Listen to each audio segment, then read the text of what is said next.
So the current project I'm working on is sort of two projects at once. I'm really fascinated with books on magic and magical practice and magical theory.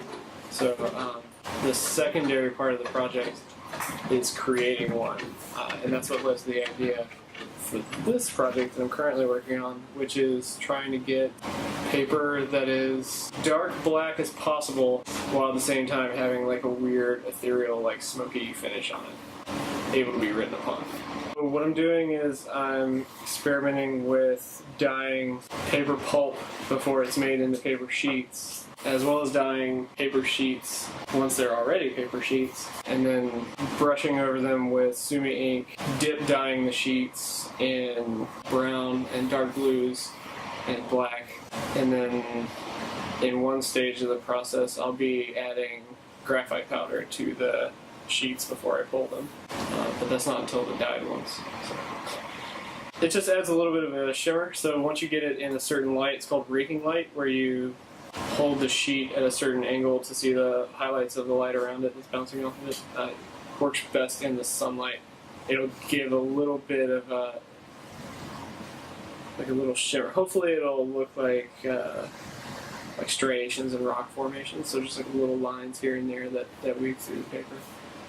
I don't know, there's something about them that I've been drawn to for a long time. I took book arts in undergrad as a goof because I couldn't afford painting. It was just a weird way of expressing yourself through creating these little books that I'd never thought of doing before, and it blew my mind and I loved it.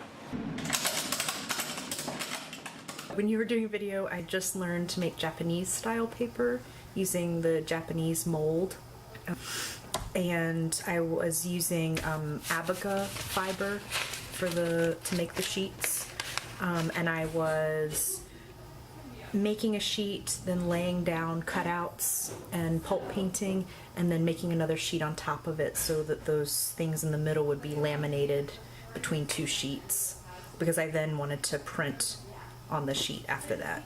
I keep a sketchbook, and I was making drawings of I was drawing the ice on the river during the winter because it was having these sort of geographic and sort of vein-like shapes and forms. So I drew that, and then I was photocopying it and cutting it out and laying it inside the paper because I wanted it to sort of be somewhat geographic, somewhat bodily at the same time. It's really useful since it's translucent. Then I can do the printing on the back and embedments, and then you can see all of it at the same time, and it gives you a sense of some kind of depth and layering, which is to me how the body is.